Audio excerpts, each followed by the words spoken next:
Il y a bien longtemps et très loin d'ici, dans un monde enchanté, au-delà des mers, vivaient des rois et des reines, des princes et des princesses, de bonnes fées et de méchantes sorcières, de féroces géants et de gentils nains.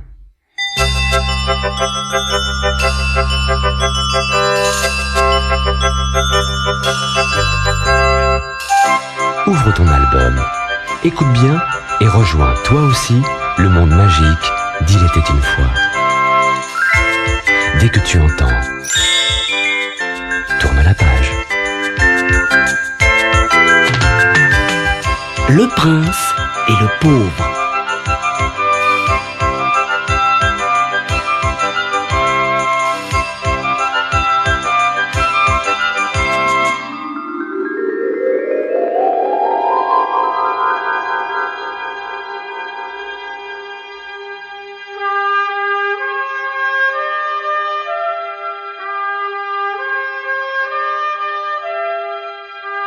Il était une fois, à Londres, en Angleterre, un pauvre paysan et sa femme qui venaient d'avoir un bébé. On le baptisa Tom Canty. C'était le petit dernier d'une famille nombreuse qui mangeait rarement à sa faim. La maison était une cabane sans confort et l'on coucha le nouveau-né sur un tas de paille recouvert d'un tissu grossier. Le même jour, dans les beaux quartiers de Londres, naquit un prince, fils du roi et de la reine d'Angleterre. On le baptisa Édouard et on le coucha dans des draps de soie, dans un berceau en or. Des fanfares et des coups de canon annoncèrent sa naissance. « Vive le prince! Vive le nouveau-né !» cria la foule amassée devant les portes du palais. En revanche, lorsque le papa de Tom annonça la naissance de son fils à ses voisins, ceux-ci soupirèrent. « Le vieux Canty a encore eu un fils. On se demande comment il va le nourrir. » Bien que Tom fût pauvre, il était heureux. Il gagnait sa vie en mendiant et n'avait jamais faim. Il avait beaucoup d'imagination et inventait des histoires de palais et de châteaux, de fées et de nains, de rois et de reines. Souvent, il s'endormait en rêvant qu'il était prince et vivait dans un grand palais. Un jour, en passant précisément devant les grilles du palais royal, Tom aperçut le prince Édouard qui faisait sa promenade dans la cour avec son petit chien. « Comme c'est curieux, le prince Édouard me ressemble », pensa Tom. En effet, les deux enfants se ressemblaient comme deux gouttes d'eau. Tom s'approcha de la grille pour mieux voir, mais un garde le saisit violemment par le bras en criant « Halte! Ne t'approche pas aussi près des grilles, petit mendiant !» Tom en eut les larmes aux yeux, et le jeune prince eut pitié de lui. « Quelle curieuse manière vous avez de traiter ce pauvre garçon! Ouvrez les portes et laissez-le entrer immédiatement !» ordonna-t-il au garde.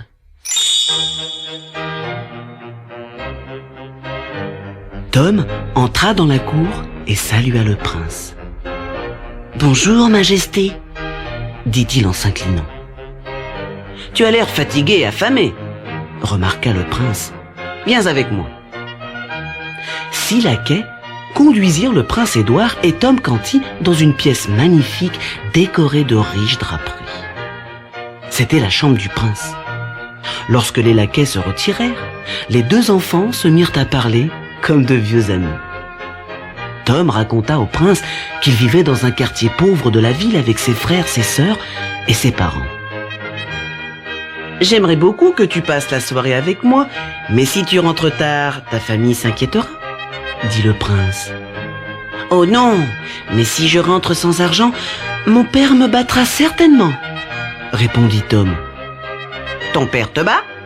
s'étonna Édouard. « Mais tu as l'air si fragile.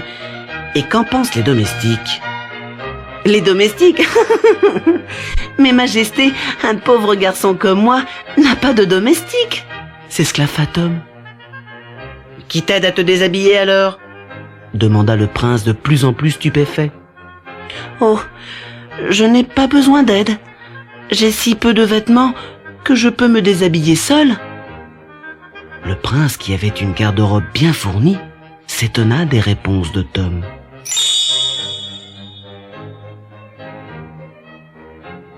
Après avoir parlé longuement de leur vie si différente, le prince eut une idée.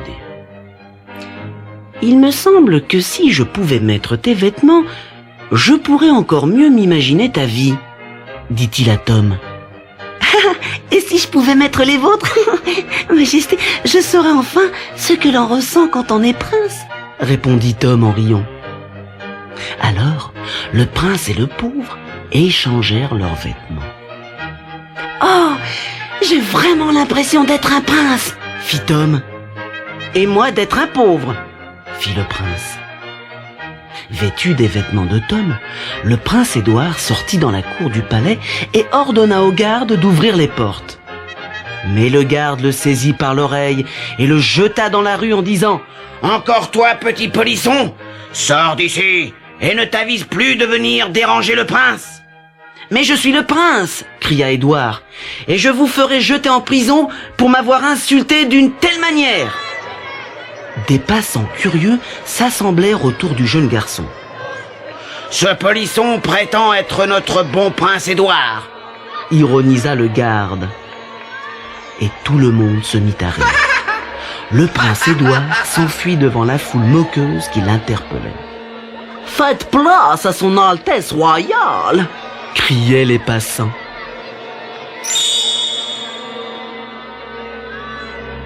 Édouard courut à en perdre haleine sans savoir où il allait.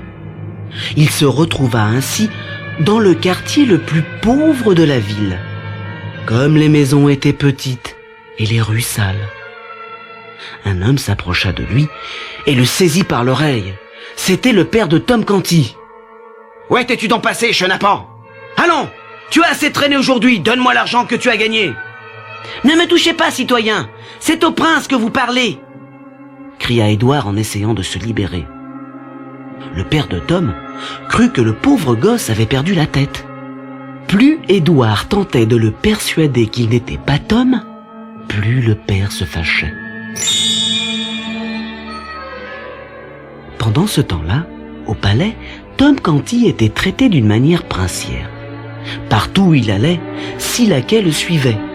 S'il laissait tomber quelque chose, les laquais s'empressaient de le ramasser. Tom, qui n'était pas habitué à avoir des domestiques, était très mal à l'aise. Un après-midi, les laquais vinrent le chercher. « Le roi demande à vous parler », dirent-ils en s'inclinant respectueusement. Tom trembla de peur. Quelques minutes plus tard, il s'inclina à son tour devant le roi en disant « Majesté, je ne suis pas le prince Édouard, mais un pauvre garçon originaire du quartier le plus misérable de la ville. Je m'appelle Tom Canty, et votre fils, le prince, a été jeté à la rue par un garde qu'il avait pris pour moi. » Le roi l'observa, le visage soucieux. « Mon cher fils, tu n'es pas malade au moins. Pourquoi parles-tu comme un fou ?»« Je vous ai dit la vérité, votre majesté, » répondit Tom. « Allons, Édouard, tu ne me reconnais pas.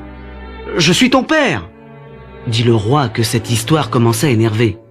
« Non, majesté, mon père vit dans le quartier pauvre de la ville, » répondit Tom courageusement.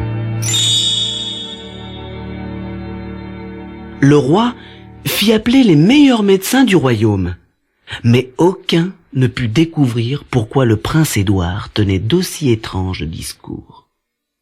Alors, le roi sombra dans un profond désespoir et tomba gravement malade. Quant au vrai prince Édouard, il menait une vie misérable chez les Canty. Un jour de marché, il réussit à s'enfuir et fila au palais. En arrivant, il vit une foule grouillante devant les grilles. « Qu'est-ce qui se passe ici ?» demanda-t-il à un jeune homme. « Notre vieux roi est mort ce matin, » répondit le jeune homme. Les yeux d'Édouard se remplirent de larmes. Le jeune homme qui venait de lui apprendre si brutalement la mort de son père s'appelait Dick. Il avait bon cœur et eut pitié du petit garçon si triste. Reste avec moi et sèche tes larmes, lui dit-il. Regarde, nous avons un nouveau roi. Applaudissons-le. Vive le roi! Cria la foule lorsque Tom apparut au balcon. Mais c'est moi le roi! Hurla Édouard. Ah, le pauvre garçon, il doit être simple d'esprit, pensa Dick, qui décida de prendre soin de lui en l'emmenant dans une auberge où ils firent un bon repas. Maintenant, retourne la cassette.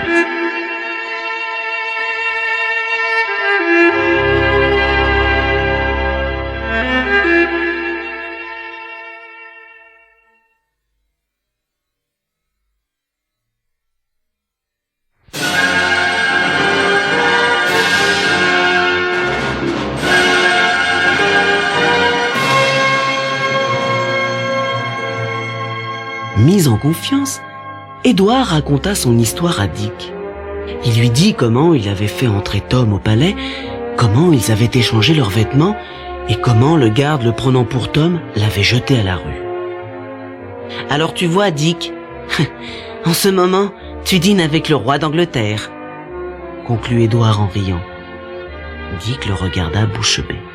« Ce pauvre gosse est complètement fou, » se dit-il. Mais pour ne pas lui faire de peine, il fit semblant de le croire. Le lendemain, Dick partit en ville et dit à Édouard de l'attendre à l'auberge. Il ignorait que depuis la veille, le père de Tom les avait suivis. Dès le départ de Dick, le vieux Canty, fou de rage, se précipita à l'auberge et saisit Édouard au collet. « Suis-moi immédiatement, mauvais garnement !» grogna-t-il. « Je n'irai nulle part avec vous, je suis le roi d'Angleterre !» rétorqua Édouard. « Tais-toi, idiot !» répliqua le père en entraînant Édouard vers un coupe-gorge où les attendait une bande de voleurs. « Messieurs, faites la révérence devant le roi d'Angleterre !» leur dit Édouard sur un ton majestueux. « Comment ? Le roi d'Angleterre ?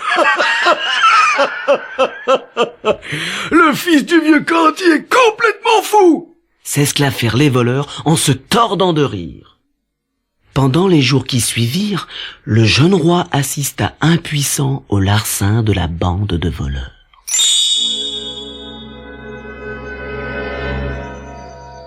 Un matin, ils attaquèrent une petite ferme et tentèrent de voler un cochon. Pris en flagrant délit, ils réussirent à s'échapper tous, sauf le pauvre Édouard, que le fermier et sa famille pourchassèrent avec des bâtons. « Arrêtez! Ne me touchez pas, je suis le roi d'Angleterre !» criait Édouard à tue-tête. Heureusement, le hasard voulut que Dick, de retour à l'auberge, passe devant la ferme et soit témoin de la scène. « Laissez ce pauvre garçon en paix! Je me chargerai de le punir moi-même !» dit-il au fermier. Puis il emmena Édouard, bien décidé à ne plus le quitter.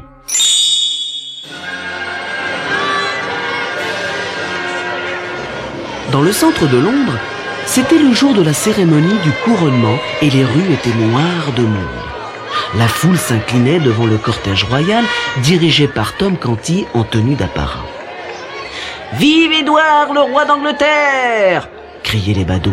« Arrêtez-le, c'est un imposteur, c'est moi le roi !» hurla Édouard, mais les gens souriaient, croyant qu'il était fou. Si seulement quelqu'un pouvait me reconnaître, soupira Édouard en faisant une dernière tentative pour s'approcher du cheval de Tom. Un garde le repoussa brutalement. « Halte là, petit polisson, on s'écarte sur le passage du roi d'Angleterre !» Lorsque le cortège royal arriva devant la cathédrale, Tom descendit de cheval et la foule l'applaudit. L'archevêque s'avança et s'apprêtait à poser la couronne sur la tête tremblante de Tom lorsqu'un garçon en haillons traversa le parvis en criant « Ne posez pas la couronne d'Angleterre sur sa tête, ce n'est pas le roi !»« Il a raison, c'est lui le vrai roi !» fit Tom soulagé en tendant la main à Édouard. Un grand silence se fit dans la foule et l'évêque se gratta le menton en disant « Comment savoir lequel des deux dit vrai ? Ils se ressemblent comme deux gouttes d'eau. Demandez-leur où se trouve le sceau royal. Seul le roi le sait. Suggéra un courtisan. Il est caché dans un coffre derrière le trône de feu mon père, répondit fièrement Édouard. De toute évidence, notre ami en haillons est le roi d'Angleterre, déclara l'archevêque en posant la couronne sur la tête d'Édouard. Voilà donc comment commença le règne d'Édouard, roi d'Angleterre.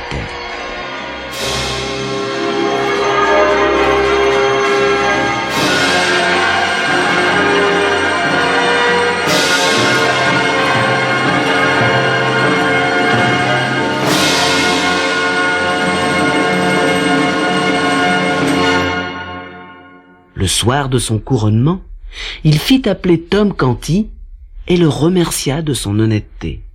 « Tout le monde à la cour m'a dit que tu n'avais pas cessé de répéter que tu n'étais pas le roi.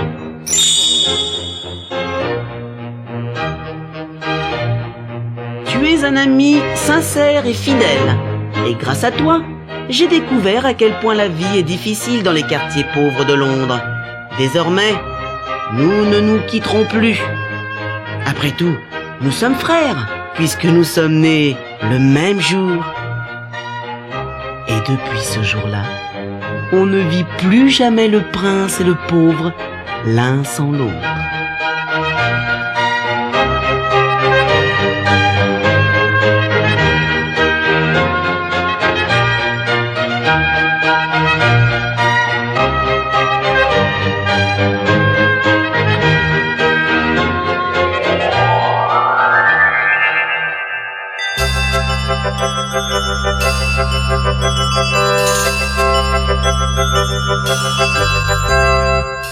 N'oublie pas ton prochain rendez-vous avec Il était une fois.